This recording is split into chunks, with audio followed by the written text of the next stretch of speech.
What is going on, y'all? KMBest here. Let's take a look at some top day one decks to play after the OTA really shook things up for the Marvel Snap metagame. My most successful deck on day one was Surfer, which actually might come as a surprise to a lot of people, but probably shouldn't because a couple of key metagame dynamics are working in this deck's favor. The first thing is that Surfer is the kind of deck that he is absolutely put in a dumpster by Hela, which is mostly nowhere to be found. In a more fair metagame, Surfer can really output points with the best of them, with the ability to have giant 15 power brood plays off of just a Galacta alone. This deck is also able to keep up with a lot of the weaker draws from basically anything, and it has relevant interactive tools to deal with the things your opponent is doing. So, why is it good right now?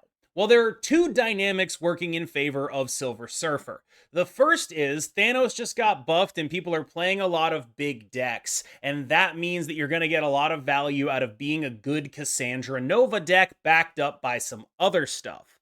The second is that people are playing a lot of Loki as well. And Silver Surfer is excellent into Loki decks because it's just a synergy heavy enough deck that they're not gonna get as much out of it as you are. The way Loki works is that they kind of have to commit to that. And your cards as a Silver Surfer deck most of the time are just gonna be way better for you than they are for the Loki player. This also has some Cassandra Nova upside because they reset themselves to 12 cards, giving Cassandra Nova some extra procs. In other words, this is a deck that is lacking massive metagame predators because so many people are doing this Loki stuff, and is instead preying on what people are playing right now.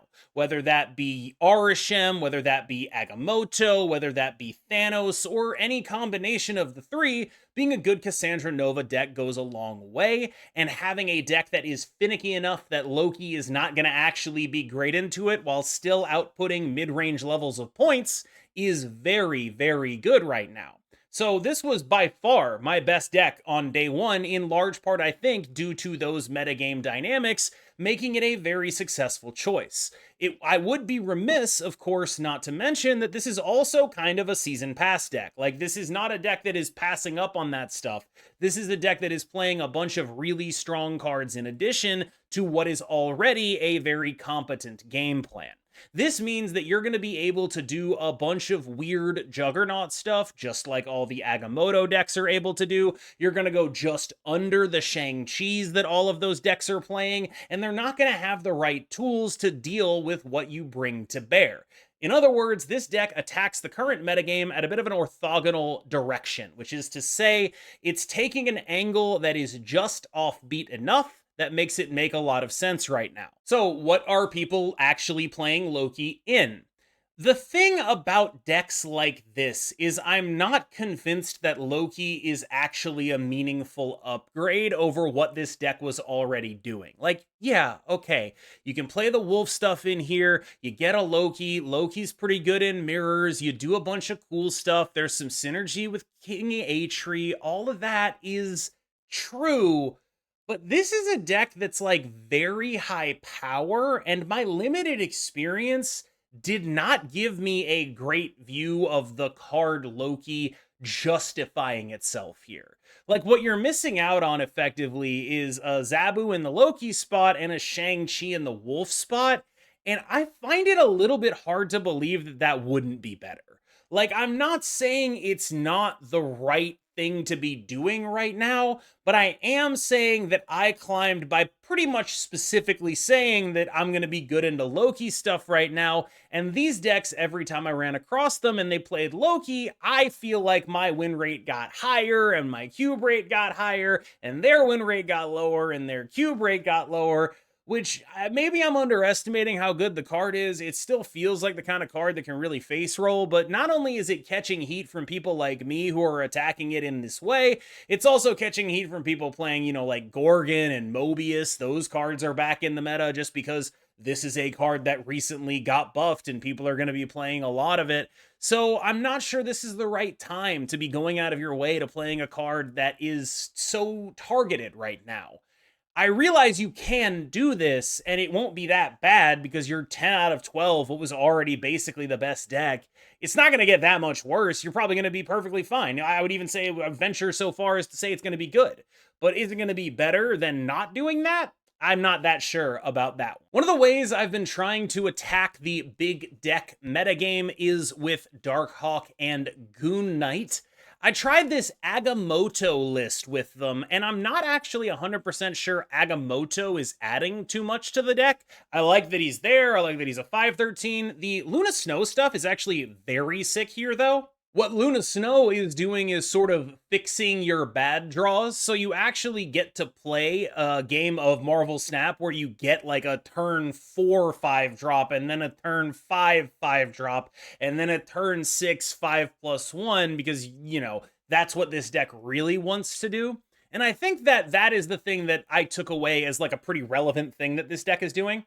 Luna Snow also kind of probably a little underrated in general right now, because the other thing I noticed with her is that this is a very good card for images of Icon. It's 2 bodies. Worst case scenario, you're copying Luna Snow herself, which is at 6. And like going from 6 to 18 power in a lane is nothing to sneeze at, right? Like that's a reasonable jump.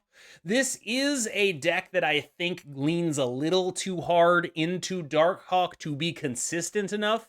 When it's rolling downhill, you're doing very powerful stuff. When it's not rolling downhill, you're kind of just hoping your disruption carries you through to the end, and you may not have enough points to legitimately compete. I don't exactly know when it happened, but at some point, Moonstone became one of the more exciting not season pass cards, Series 5 cards that we've seen in a while. And she's still super limited. She only goes in certain places, but we've seen a lot of these like quasi mid-rangey Moonstoney decks involving Iron Man type stuff lately, and there's going to be another one of them on the tier list as well, of course. And I think that this kind of thing is really unique and interesting. And if you ever plan on playing a deck like this, she is like sort of the beating heart of these kind of archetypes.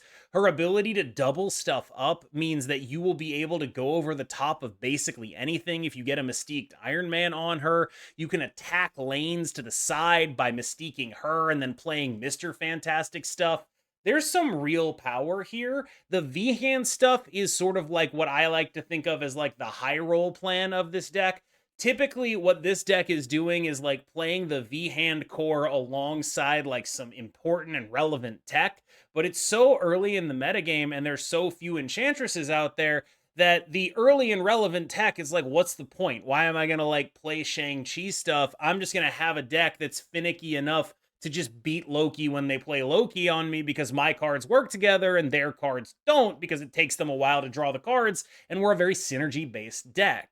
And I think that that is sort of the angle this deck is taking. It's the same angle I talked about with Surfer, where it's just like, it's too early for me to figure out what the actual important tech cards are in this metagame. It's not worth running them, but what is worth doing is just putting a bunch of points on the board in a weird enough way that when you get Loki'd, your opponents are just not going to actually do anything with your cards. They're just not going to be capable of it because each one of them combos with stuff, and having a volume of cards from your deck is more important than being able to play them for cheap. The other Moonstone deck, of course, is this one, and I do think there is something to be said about this one being, frankly, a little bit worse into Loki. This is not the kind of deck where it's like, okay, I'm always playing all of my cards, so the Loki gamers will get some meaningful upside off of this. What I do like about this list right now is that one of the main impacts of Hela going away is that people can really play Afflict again. And Afflict, I think, is a genuinely very good deck, and having a matchup that is just absolutely free for you of the good decks in the game, because you have Luke Cage and they just don't beat you when that happens. You have a lot of snap equity in those matchups that's just very hard for them to really discern. And if you don't show them the Luke Cage, they're usually going to stick around and try to figure out what the hell is going on, unless they are very clever and clearly pick up on it. Like, this is not the kind of card that is like super guaranteed. Once they see the anti-venom, maybe they should pick up on it. But this is exactly the sort of thing where it's like, having just a really dominant matchup against a resurgent Afflict deck is a valuable thing to do. This is also a deck that I actually struggled a lot with Surfer because I'm not running Luke Cage in my Surfer. So the Afflict stuff is actually very good against me. We'll talk about Afflict next, but like my point I'm trying to make here is that I think Afflict is sort of on the rise, and being able to just preempt that is a really powerful position to find yourself in. You are a little worse into Loki because you run a lot more cards here that are like actually just good. Like Loki is not going to be upset getting your big boys here. They all sort of work together in a way that in the previous list they like half work on one plan and half work on the other plan, and the Loki can just brick.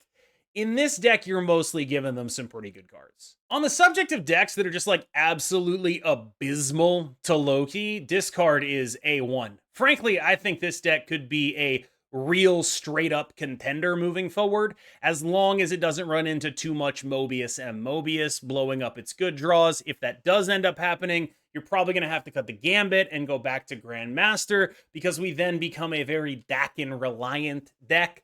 But all of that said, this deck has all the characteristics necessary to succeed. It goes extremely tall. It has the ability to throw priority against many important decks. It has unpredictability, and it's extremely bad when your opponent plays Loki into your discard deck. They are almost certainly going to lose the game just off that play alone. So as long as people are doing that, you're going to be in a good position metagame-wise. And frankly, this deck manages to output a ton of points. It is a very consistent point output deck that has incredible highs and fairly high lows. This is a uniquely powerful list, I think, in Marvel Snap right now. You are very rarely going to be bullied out of games by anything other than some sort of horrific hard counter or like the top end of Mr. Negative draws.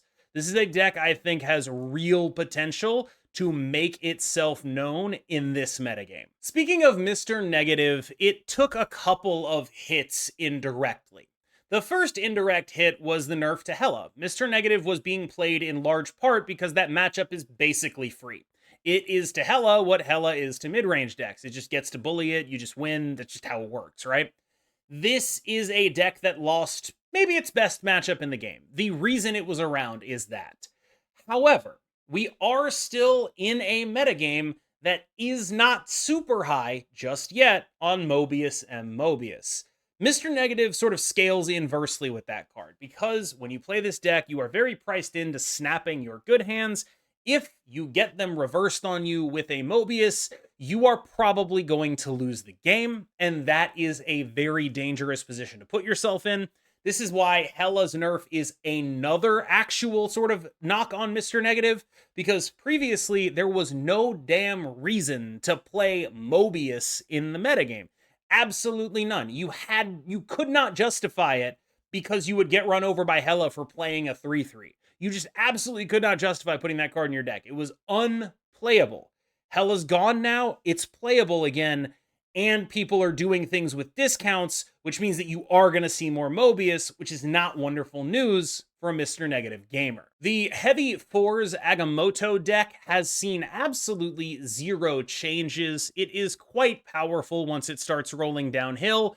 Basically, most of its really good draws are snappable in a vacuum, especially now that people are not playing a ton of Hela. However, it is also a deck that surprisingly is sort of soft to Mobius. That's not to say it's incredibly soft to Mobius, but it is a little soft to it. It's also a deck that is not wonderful at getting Loki'd because of the sheer volume of great cards in it.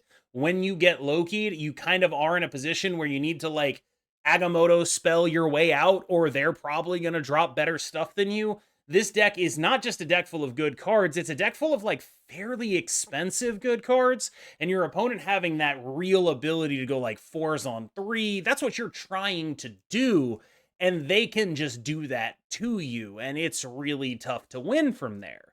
You get to go downhill very well, something like Zabu into Iron Patriot into a 4 on 3, completely insane, extremely strong. This is still a very, very powerful option for anyone who's trying to play pure Agamotto. Afflict was probably the biggest casualty of like Hela existing, and I'm glad we'll actually get to see Afflict and Agamotto sort of duel it out, because I'm really interested to see how that ends up. Afflict is a very powerful mid-range deck, and unfortunately, it just can't ever compete with Hela point output, so basically everyone just dropped it until now. This is a deck that has been like the default mid-range deck before, though. It has been like the thing to do. The power output is massive, and it should not be lost on anyone the ways in which this deck effectively has tech cards built in. You know, Man-Thing is not Killmonger, but it plays like Killmonger a lot. US Agent is not Shang-Chi, but it plays like Shang-Chi a lot. And so this is a deck that is able to cover a ton of different outcomes and various decks from your opponent because of the power and the disparate ways in which it is applied on your Afflict cards. There are basically no other mechanics in the game that are as wide-ranging in terms of allowing you to cover things. And so I think that that is Afflict's secret power. Of course, his very clear weakness is if your opponent has Luke Cage, you are so dead. Like, the deadest ever. Maybe, like I don't think you've ever beating a Luke Cage in a deck like this, especially because we've like started investing more heavily in like Diamondback stuff. It's just not happening. You're not beating that card backed up with any amount of points basically ever. And that's something you're going to have to live with. One of the things I've been thinking about a lot when it comes to Loki and what it is people should be doing with it, and in the context of Thanos getting buffed as well, is I do think it probably makes sense in Thanos. I think it likely makes sense in Arishem, and I think that those are kind of where it's going to end up. Whenever I play it in a 12-card deck, I kind of feel like I'm messing up by putting it in there. But in Thanos and Arishem, it's like, okay, this is like pure upside. I'm in for it. There are some even some downsides in Arishem, frankly, but Thanos has the ability to like draw cards out of the deck. And that I think is ultimately what seems to be the thing that appeals to me the most about Loki, which is like, I don't really want to play this card unless I'm drawing multiple cards.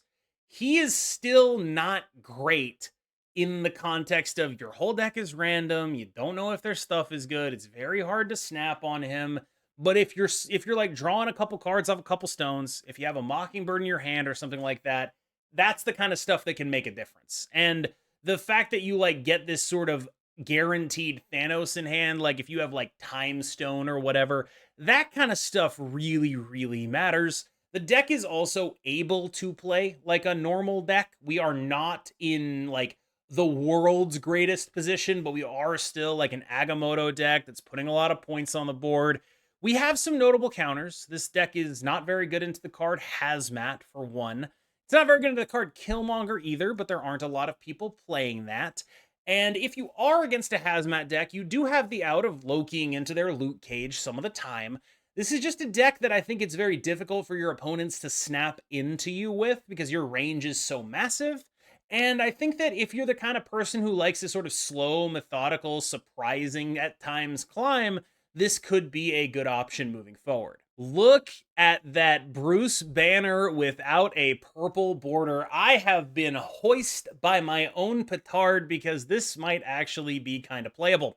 I got this list from Ica, who did very well with it, albeit in a very small sample size. But it is the kind of thing that looks a little bit interesting. When I played against a list like this, their Bruce definitely transformed. Like, they played a Bruce and it became the Hulk, and it was like, oh, damn, that's a really big guy. And yeah, like that move to 33% is legit. Like, I'm not saying it makes high Evo good, but it definitely does do a decent amount to move the needle here, especially because you already want to be doing your energy skip type stuff. Like, there's some upside to this card now, in as much as this deck can ever exist, which I will say, there's some Juggernaut weakness here a lot of the time. There's some potential Shang-Chi weakness, especially the way Bruce tends to work. It's not like this is an unassailable deck. Obviously, you can also get rug pulled on the Limbo. That absolutely happens. There is a little more meat here than there used to be, though. This used to be like a bone that had been chewed dry and left to rot.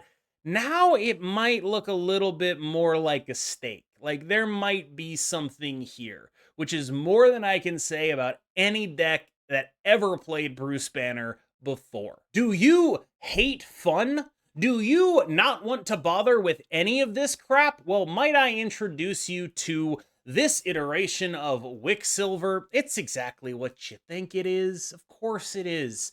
It's running Gorgon. It's running all the tech cards. You got Cassandra Nova. We got Enchantress. We got Shang-Chi.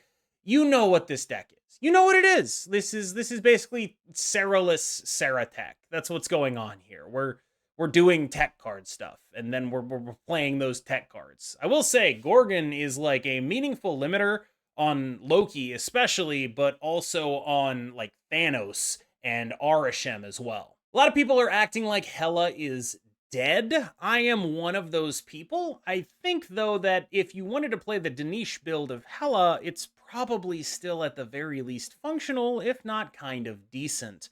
Very few or zero of the cards that got nerfed other than Hela are actually in this deck, so we're only really taking a little bit of a hit.